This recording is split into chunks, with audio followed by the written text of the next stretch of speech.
दोस्तों नमस्कार। Colonel Ajay, CEO Ajay astro money guru, first global astro finance digital channel से आपसे मुखातिब होता हूं। आज 24 अप्रैल सन 2024। दोस्तों मसाले यानी स्पाइसेस पर हम आपको लगातार अपडेट प्रदान करते हैं, चाहे छोटी इलायची हो, बड़ी इलायची हो, सौंफ, मेथी, कलौंजी, अजवाइन, जीरा, धनिया, लाल मिर्च, इन सभी पर आपको अपडेट मिलता है। लौंग, इसके अलावा ड्राई फ्रूट्स का भी आपको लगातार अपडेट और विश्लेषण देते हैं। दोस्तों स्पाइसेस के अंदर विशेष रिसर्च के लिए आप संपर्क कर सकते हैं, नंबर स्क्रीन पे दिया गया है। आज के एपिसोड में हम इलायची के ऊपर यानी स्मॉल कार्डमम के ऊपर चर्चा करेंगे। इसके अंदर पिछले सप्ताह के अंदर कितनी आवक रही, कल के क्या भाव रहे और आगे कुछ महत्वपूर्ण जानकारियां जो आपके लिए रुचिकर हो सकती है, इन्फॉर्मेटिव हो सकती है। आप हमारा डिस्क्लेमर्स भी बहुत ध्यान से सुन लें और समझ लें। ये सभी जानकारियां अनुसंधान और शिक्षण के मकसद से दी जा रही है। किसी भी प्रकार की लाभ हानि की जिम्मेदारी हमारा चैनल नहीं लेता है। कोई भी फाइनेंशियल डिसीजन लेने से पहले आप अपने वित्तीय सलाहकार से भी सलाह कर सकते हैं। जानिए रिपोर्ट विस्तार से।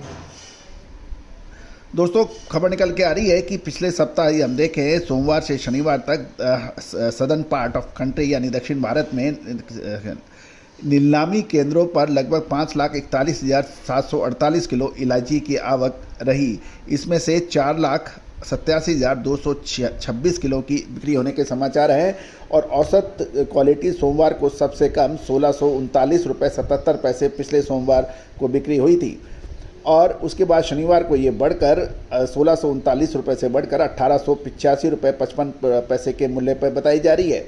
जबकि अच्छी किस्म की जो इलायची की नीलामी बुधवार को सबसे कम 2,262 रुपये होने के बाद पिछले शनिवार को ये बढ़कर 3,497 रुपये प्रति किलो पर व्यापार होने के भी समाचार मिले हैं।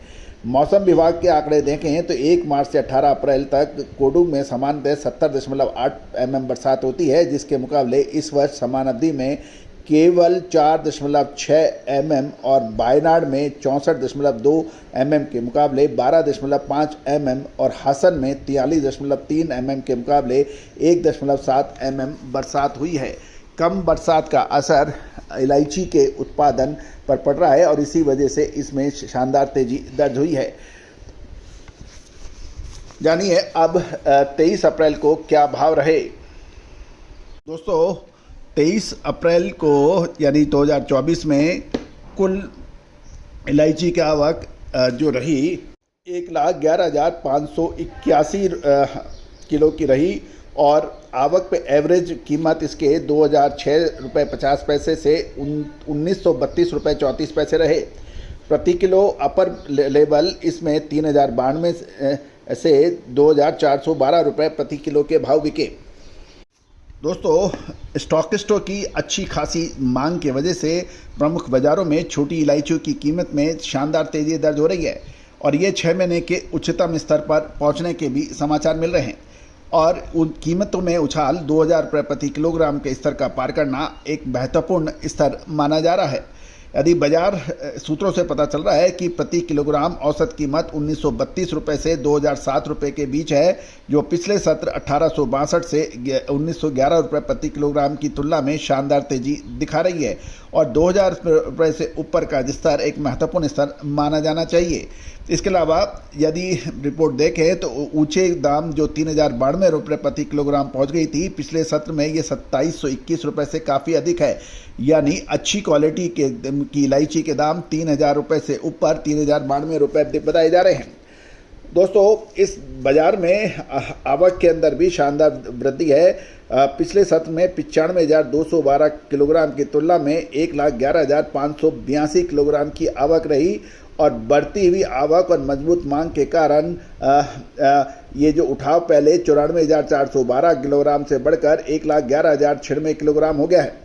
गौरतलब है कि विभिन्न ग्रेड की छोटी इलायची की थोक कीमतें अलग अलग मानी जाती हैं और ग्रेड विशिष्ट की उच्च मूल्य निर्धारण स्तर को दिखाती है। यदि 7 mm की जो इलायची है वो 1,740 से 1,820 रुपये प्रति किलोग्राम, 7 से 8 mm ग्रेड की क्वालिटी के इलायची 1920 से 2000 रुपये प्रति किलोग्राम, और 8 मिलीमीटर या उससे अधिक वाले की जो इलायची है वो प्रीमियम ग्रेड की मानी जाती है, और इसके भाव 2200 रुपये से 2360 रुपये प्रति किलोग्राम के व्यापार होने के समाचार मिल रहे हैं। दोस्तों, अब इलायची के ऊपर एक महत्वपूर्ण बिंदु यह है कि इस उच्चतम स्तर के ऊपर 6 महीने के उच्चतम स्तर के ऊपर क्या मुनाफा वसूल करना चाहिए या फिर रुकना चाहिए। जहाँ तक आपको मैंने एक प्रोग्राम के प्रथम भाग के अंदर दक्षिण भारत में बरसात की स्थिति का विस्तृत ब्यौरा आपको दिया है कि कितनी बरसात होनी चाहिए, अमूमन होती है, और कितनी वास्तव में ग्राउंड पर हुई है, इसका अनुमान और इसका विस्तृत ब्यौरा हमने आपको प्रोग्राम के पहले चरण में दिया है। दोस्तों, अब एक महत्वपूर्ण प्रश्न, क्या इलायची के अंदर मुनाफा वसूल कर लेना चाहिए, मुनाफा खड़ा करना चाहिए या फिर करना चाहिए इंतज़ार। दोस्तों, ये है यक्ष प्रश्न। हमने आपको हमेशा से ही जो हमारे क्लाइंट्स हैं, जो हमारे मेंबर्स हैं, उनको हमने इसका विस्तृत विश्लेषण दे दिया है। दोस्तों, याद रखिए, समय पे माल खरीदना और समय पे माल बेचना, ये अच्छे और चतुर व्यापारी की फितरत होनी चाहिए, ये उसकी विशेषता होनी चाहिए। सारा माल सबसे ऊंचे दामों पे बेचूंगा, सबसे सारा माल सबसे नीचे भाव में खरीदूंगा, ऐसी प्रवृत्ति अक्सर चक्रव्यूह में व्यापारी को फंसा देती है। एंट्री तो हो जाती है और एग्जिट समय पे नहीं करने के बाद फिर व्यक्ति सर पे हाथ रख के पूछता ही रहता है, अब क्या करूं और अब क्या करूं। तो दोस्तों, अधिक जानकारी, विशेष research report, timely research report के लिए संपर्क करें जो मामूली सहयोग राशि पर उपलब्ध है। All the very best, good luck, happy trading.